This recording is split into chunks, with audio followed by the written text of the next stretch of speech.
तो भारत की इकोनॉमी की गाड़ी कह सकते हैं कि रफ्तार पकड़ रही है, लेकिन एक बहुत बड़ा स्पीड ब्रेकर है जो इसे धीमा कर रहा है। आज के इस विश्लेषण में हम इसी छिपे हुए खतरे को समझने की कोशिश करेंगे। देखिए, इसमें तो कोई शक है ही नहीं कि इंडिया में इकोनॉमिक मोमेंटम भी है और पोटेंशियल भी। दुनिया भर के इन्वेस्टर्स एक्साइटेड हैं, स्टार्टअप्स की एक नई लहर है और पूरी दुनिया इंडिया को एक बड़े ग्रोथ मार्केट की तरह देख रही है। लेकिन सवाल ये है कि अगर सब कुछ इतना ही अच्छा है, तो फिर ये बार बार प्रोग्रेस में ब्रेक क्यों लग रहा है? कौन सी चीज़ है जो इसे पीछे खींच रही है? और इसका जवाब शायद थोड़ा हैरान करने वाला है। इंडिया की इकोनॉमी के लिए सबसे बड़ा खतरा बाहर से नहीं आ रहा, कोई कंपटीशन नहीं है। ये खतरा अंदर ही है, हमारा अपना दुश्मन, देरी, यानी फैसले लेने में होने वाली देरी।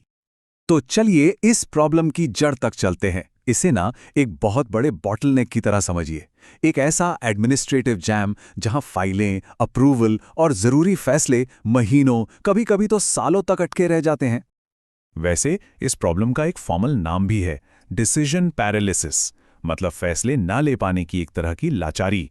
और ये ना एक सिस्टमिक बीमारी जैसी है, जिसका जहर धीरे धीरे पूरी इकोनॉमी में फैल जाता है, सिर्फ इसलिए क्योंकि टाइम पर फैसले नहीं लिए जाते। तो अब सवाल ये उठता है कि हमारा सिस्टम इस तरह से जकड़ा हुआ क्यों है? इस पैरालिसिस की जड़ में ना 6 बड़े कारण छिपे हैं। चलिए एक एक करके इनको देखते हैं।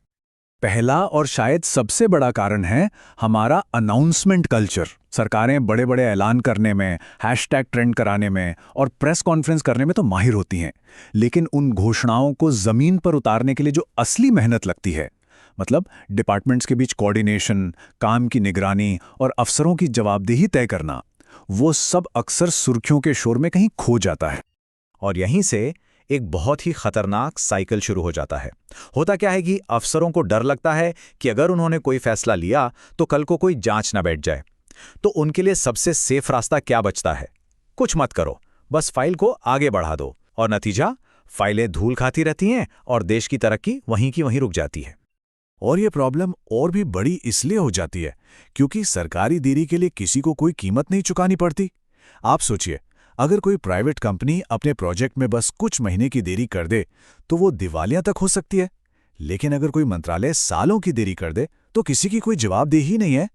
ऐसे में देरी करना ही सिस्टम का सबसे आसान रास्ता बन जाता है ना। इसके अलावा 3 और बड़े कारण हैं। पहला है हाइपर सेंट्रलाइजेशन, यानी हर छोटे बड़े फैसले के लिए दिल्ली में बैठे टॉप लीडर्स की हरी झंडी का इंतजार होता है। दूसरा, मंत्री लोग अक्सर पॉलिसी बनाने से ज़्यादा पॉलिटिक्स, चुनाव प्रचार और अपनी इमेज बनाने में लगे रहते हैं। और तीसरा, एक्सपर्ट्स की कमी। इसकी वजह से हर मुद्दे पर कमेटियां बना दी जाती हैं जिनकी रिपोर्ट आने में ही सालों निकल जाते हैं। और ये सब सिर्फ थियरी की बातें नहीं हैं। इन सिस्टमिक रुकावटों का जो नुकसान है ना, वो सिर्फ फाइलों में बंद नहीं है, बल्कि असली दुनिया में साफ साफ दिखाई देता है। इसका सीधा और दर्दनाक असर हमारी इकोनॉमी, बिजनेस और आम लोगों की जिंदगी पर पड़ता है। एक एग्जाम्पल देखिए, भारत के आईटी सेक्टर में सिर्फ नियमों को लेकर कंफ्यूजन की वजह से 50,000 से ज्यादा साइलेंट लेऑफ्स, यानी छिपी हुई छंटनी की चेतावनी दी गई है। सोचिए, ये सिर्फ एक नंबर नहीं है, ये 50,000 परिवारों की कहानी है। मामला इतना सीरियस है कि देश की सबसे बड़ी अदालत सुप्रीम कोर्ट तक को इस पर बोलना पड़ा। सुप्रीम कोर्ट ने खुद कहा कि ये जो फैसले लेने से बचने की आदत है, ये देश में पॉलिसी पैरालिसिस पैदा कर रही है। और ये कहानी किसी एक सेक्टर की नहीं है। एविएशन सेक्टर को देखिए, हिंदुस्तान एरोनॉटिक्स लिमिटेड को सप्लाई चेन में देरी से भारी नुकसान हो रहा है। टेलीकॉम में वोडाफोन आइडिया जैसी कंपनी अपने हजारों करोड़ के बकाये पर फाइनल फैसले का इंतजार कर रही है। स्टील इंडस्ट्री में आर्सेलर मित्तल निप्पॉन स्टील ने भी चेतावनी दी है कि अगर इंपोर्ट के नियमों में देरी हुई तो उन्हें अपना प्रोडक्शन कम करना पड़ सकता है।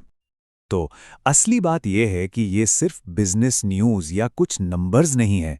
हर एक फाइल जो किसी दफ्तर में धूल फांक रही है, उसका सीधा मतलब है किसी की नौकरी जाना, किसी कंपनी का डूबना और हमारे देश के पोटेंशियल का बर्बाद होना। तो फिर इसका हल क्या है? देखिए, जवाब सिर्फ छोटे मोटे नियम बदलने में नहीं है। इसके लिए गवर्नेंस के पूरे कल्चर में एक फंडामेंटल बदलाव की जरूरत है। सरकार को इस अनाउंसमेंट मोड से बाहर निकलकर डिसीजन और एग्जीक्यूशन मोड में आना होगा। मतलब बोलने से ज्यादा काम पर फोकस करना होगा। घोषणाओं से आगे बढ़कर उन्हें हकीकत में बदलने की जरूरत है।